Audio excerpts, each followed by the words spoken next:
Welcome to the Freddy Fazbear Virtual Experience. Fazbear Entertainment is excited to join the digital age, and what better way to do that than with an edge-of-your-seat virtual reality experience.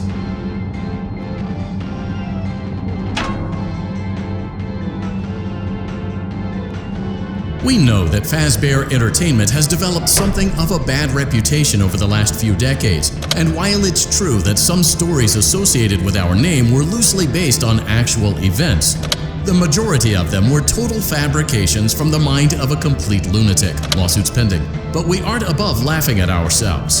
Ha ha ha. That's why we have recreated many of these completely fictitious scenarios, lies that you've been fed over the last several years, into a hilarious VR game, in the hopes that we can finally move past these childish ghost stories and develop a new relationship with you, as well as your kids. Don't forget the merch, perfect for birthdays. So sit back and enjoy a few scares.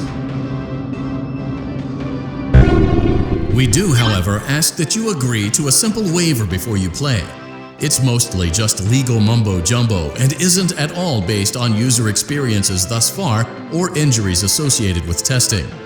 Just touch the button to agree, and then we can jump right into some harmless fun that can't harm you at all in any harmful way.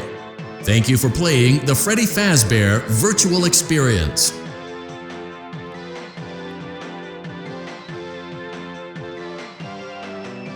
You acknowledge that Fazbear Entertainment is not responsible for accidental digital consciousness transference, real-world manifestations of digital characters, nightmares, night terrors, night sweats.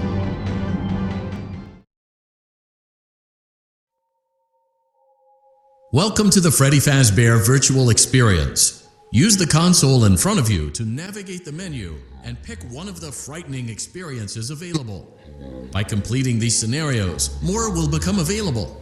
You'll see plenty of familiar faces and some new ones as well. So stay a while and have a good time. And remember, despite the temporary horror you may experience, this is a completely controlled environment and you aren't in any real danger.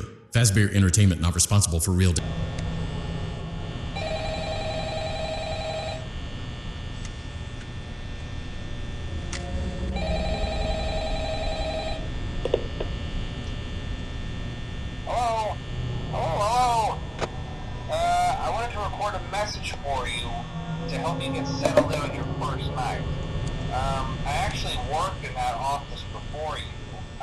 Finishing up my last week now, as a matter of fact, so I know it can be a bit overwhelming, but I'm here to tell you there's nothing to worry about.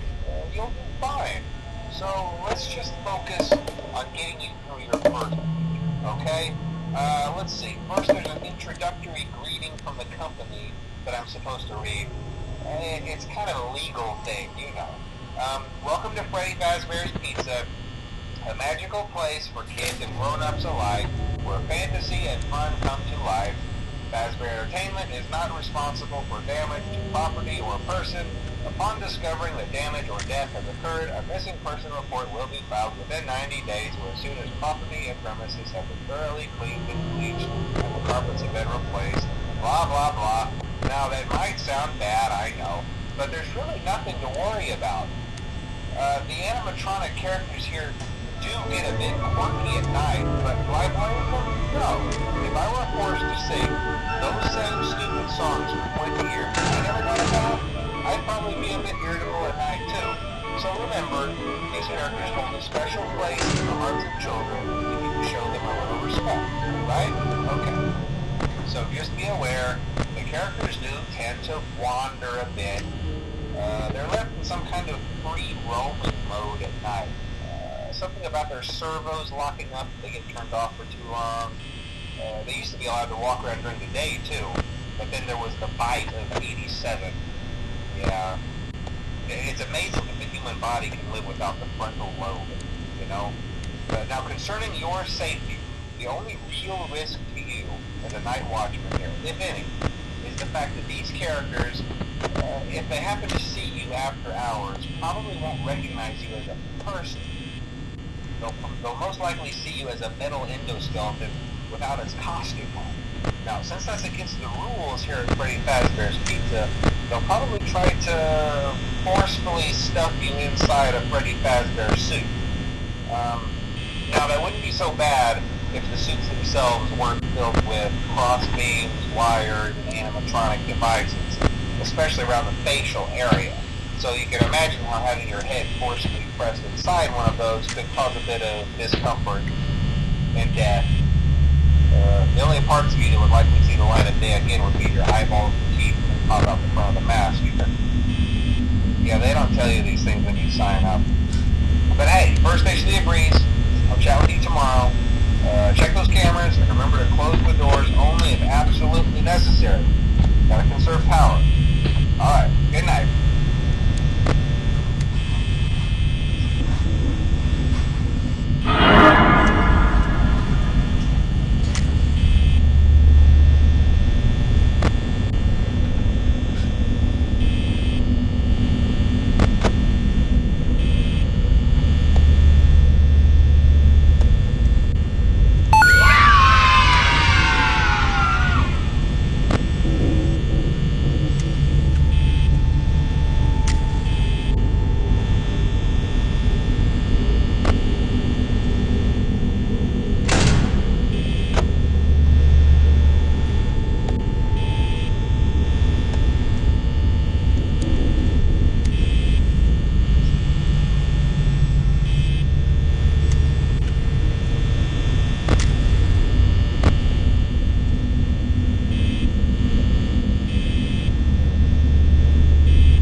Congrats!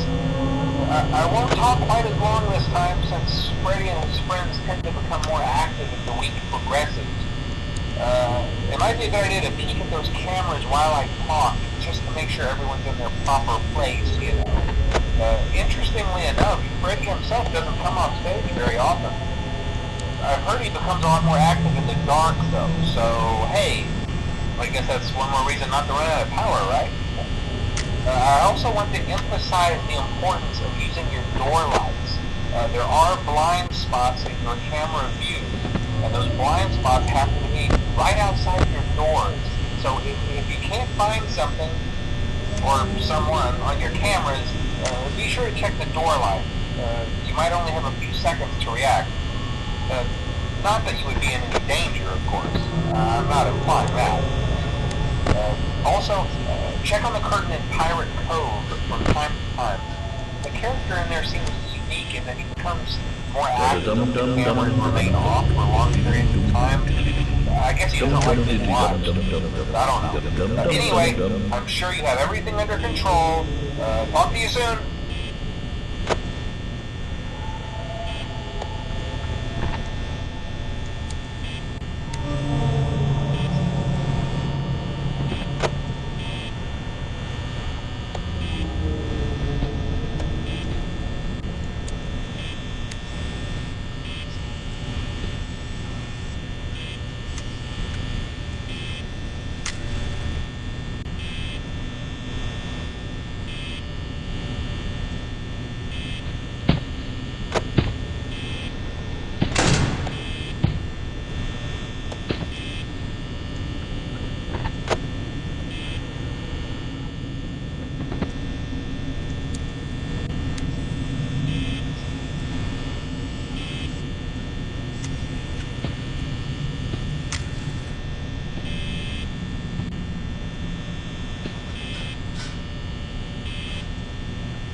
on to other things by now. I'm not implying that they died. That's not what I meant. Anyway, I better not take up too much of your time. Things are getting real tonight. Hey, listen, I had an idea. If you happen to get caught and want to avoid getting stuffed into a Freddy suit, try playing dead. You know, go limp. Then there's a chance that maybe they'll think that you're an empty costume instead. Then again, if they see costume, they might try to stuff a metal skeleton into you. I wonder how that would work. Yeah, never mind. Scratch that. It's best just not to get caught. Okay, I'll leave you to it. See you on the flip side.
I'm kind of glad that I recorded my messages for you. When I did, hey, do me a favor. Maybe sometime you could check inside those suits in the back room. I'm gonna try to hold out until someone checks. Maybe it won't be so bad. I always wondered what was in all those empty heads back there. You know. Oh